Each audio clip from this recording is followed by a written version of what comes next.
بسم اللہ الرحمن الرحیم۔ صحیح بخاری حدیث نمبر 285۔ ابو ہریرہ رضی اللہ عنہ سے کہا کہ میری ملاقات رسول اللہ صلی اللہ علیہ وسلم سے ہوئی۔ اس وقت میں جنبی تھا۔ آپ صلی اللہ علیہ وسلم نے میرا ہاتھ پکڑ لیا اور میں آپ صلی اللہ علیہ وسلم کے ساتھ چلنے لگا۔ آخر آپ صلی اللہ علیہ وسلم ایک جگہ بیٹھ گئے اور میں آہستہ سے اپنے گھر آیا اور غسل کر کے حاضر خدمت ہوا۔ آپ صلی اللہ علیہ وسلم ابھی بیٹھے ہوئے تھے۔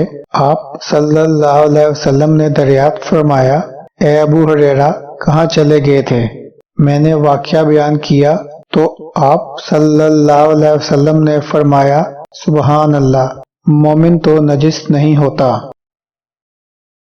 اللهم صل على محمد وعلى آل محمد كما صليت على إبراهيم وعلى آل إبراهيم إنك حميد مجيد اللهم بارك على محمد وعلى آل محمد كما باركت على إبراهيم وعلى